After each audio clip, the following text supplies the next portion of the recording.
What's going on, guys? It's Jimmy here. Welcome to our daily show where we discuss the fourth stimulus check update, the stimulus package update, daily news, pretty much everything you need to know about on a daily basis, what's going on in our country, Washington, D.C., money, investing, the stock market, everything going on a daily basis here. Remember that new videos come out here on our channel every day at 10 a.m., 3 p.m., and 8 p.m. Eastern Standard Time. If you haven't subscribed yet, make sure to subscribe down below so you don't miss out on new updates. And don't forget to hit the like button for us down below. Some good news is new daily virus positive cases have fallen to less than half of a peak Delta levels as the country approaches the holiday season. The U.S. is reporting an average of 72,000 new cases per day, which is still a lot. But that's less than half of the Delta high, which was an average of 172,500 daily cases on September 13th. So we're down 58% since then on September 15th.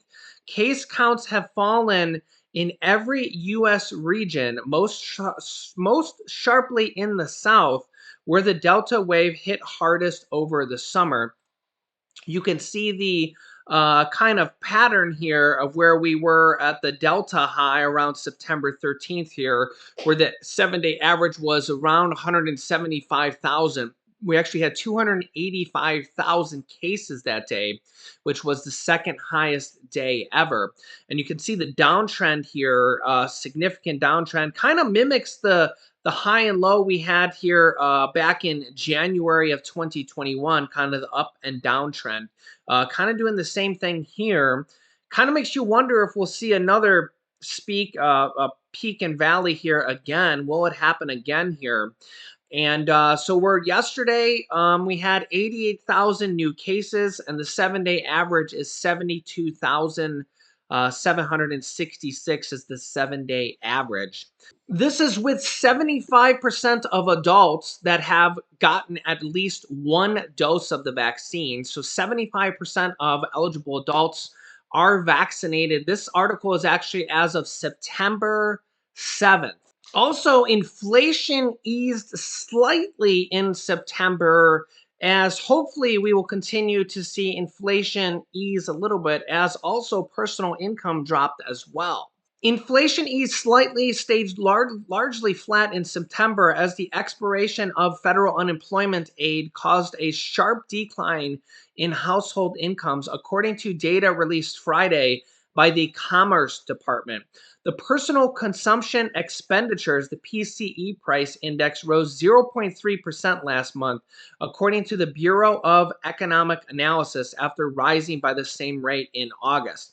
Monthly inflation minus food and energy prices, which are much more volatile, declined by 0.2% in September after rising 0.3% in August. The annual inflation rate in September did tick higher to 4.4% in September from 4.2% in August, but stayed flat at 3.6% without food and energy prices.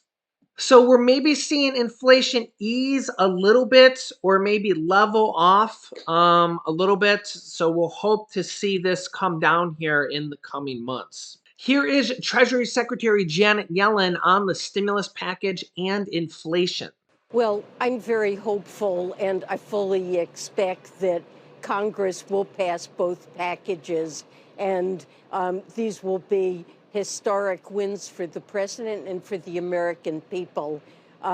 They will contain truly fantastic investments in people, in infrastructure, in climate change mitigation, reduce home health care costs, support 2 additional years of early childhood education, really benefit all of America's families.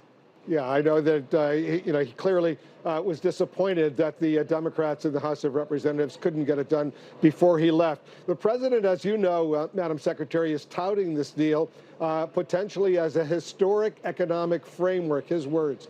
President Biden's White House Chief of Staff Ron Klain says this is, in his words, twice as big in real dollars as the New Deal was.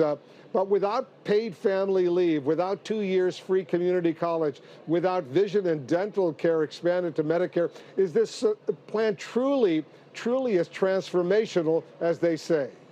Well, I think it's transformational. I think we should focus on what's in the deal. We have 2 additional years of early childhood education that's universal. We have investments in child care that will limit the cost of child care for most of America's families to no more than 7% of their income. Investments in home health care for the elderly and disabled, support that will reduce health care costs, and of course, very, very important investments to address climate change, which is an existential threat. And remember, President Biden is 10 months into his term. He's fully committed to working to achieve paid leave for the American people and to add vision and dental care to Medicare. And he has time to pursue these additional programs, which are also important. You say, Madam Secretary, that the former Obama administration Treasury Secretary Larry Summers, a man you know well, is wrong, your word, wrong, that the U.S. could lose control of inflation. But it was months ago that President Biden said this was temporary. Now you say inflation, correct me if I'm wrong, may not subside until the second half of next year. Clearly, Madam Secretary, this inflation problem in the U.S. is not temporary, right? Well, I still would say it's temporary, although I don't mean just a matter of a month or two. Although monthly inflation rates have substantially declined from where they were just 4 or 5 months ago. But what we're really seeing is the impact of the COVID pandemic has severely disrupted economic activity. It's hugely boosted spending on products, on goods, and diminished spending on services. It's created an enormous demand for semiconductors, and these supplies, although they've increased, have encountered bottlenecks. And it's really caused some inflationary increase in recent months. As people get back to work, as we defeat the pandemic, and as demand shifts back to services, and as supply has a chance to adjust, I believe that price increases will normalize, and we'll see lower monthly inflation rates. I think by the second half of the year, annual inflation rates will begin to decline toward their more normal level of around 2%. As you know, Madam Secretary, inflation, for all practical purposes, is like a tax on working class people. The middle class people are spending a lot more on gas, food, Thanksgiving meals coming up, holidays coming up. Is this going to get worse before it gets better? Well, there will be some continued shortages. Semiconductors are in very short supply. That's caused the prices of both new and used vehicles to surge. Energy prices have gone up, but I believe energy prices will begin to moderate in the months ahead. That's what market signals and fundamentals suggest. And let's remember the rescue package that was put into effect quickly when the president was elected has meant that people have jobs. They find it easy to find work. They're confident about the job market. compare this with what happened in 2008 after the financial crisis, when it took years to get employment back to normal levels. The unemployment rate has declined from a peak of almost 20% now to just 4.8%, and it will fall further in the months ahead. So prices have increased somewhat. As I say, I believe those price increases will subside, but income growth has been very, very strong, and wages are going up, especially for low-skilled workers in the service sector. Yeah, the pandemic has really, and this whole supply chain shortage, and they're saying, Christmas shortage and everything being shipped overseas, and the rising costs of household goods, gas, groceries, pretty much everything coming to grocery stores and Walmart and just regular stores. It's all been kind of exacerbated from the pandemic. Even cars, she talked about semiconductors and chips. If you don't know, there's even a shortage on chips and cars. Cars are literally being shipped to the United States if they're not produced in the United States. Even chips or even cars that are produced in the United States are sometimes having to be produced and then sit on lots until the chip can be delivered. In some cases, some people are getting new cars delivered, and some features are disabled until the chip can be delivered to them later on. So, some features of some cars, they're getting the car, but some features of the car cannot be enabled until later on when a chip can be delivered later on. That's how crazy the supply chain shortages and these semiconductor chips are just exacerbated, and just one supply chain shortage right now. In fact, they're even saying that there could be turkey shortages for Thanksgiving. In fact, my mother-in-law, my wife's mom, Lynn, um, already went and bought her turkey and froze it because she fears that, because she's been hearing on the news that there could be turkey shortages because of the supply chain shortages this year. Let me know if you've heard that, or if you've already went out and bought your turkey for Thanksgiving. And then, of course, we know that this could be happening for Christmas this year as well. A lot of people are saying that Christmas gifts and everything, buy them now because all these ships overseas, and everything is backlogged, and everything has just been exacerbated from this pandemic. Everything from turkeys to Christmas gifts to gasoline to pretty much everything that you buy, cars, chips, everything has just been exacerbated by this pandemic. Janet Yellen, the Treasury Secretary, says that this spending bill, this next stimulus package, would actually lower inflation and reduce household costs. Treasury Secretary Janet Yellen says during an interview on Friday that the spending bill the Democrats are proposed would lower inflation by reducing household costs, including healthcare, saying, quote, "I don't think that these investments will drive up inflation at all. First of all, they're fully paid for, and not by imposing higher taxes on anyone earning under $400,000, but by asking corporations and high income individuals to pay their fair share, and by investing in the Internal Revenue Service so that they can boost compliance, which has fallen to low levels," Yellen said during an interview in Rome, where she is attending the Group of 20 conference, the G20. For many American families experiencing inflation, seeing the price of gas and other things that they buy rise, what this package will do is lower some of the most important costs. What they pay for healthcare, for childcare, it's anti-inflationary in that sense as well.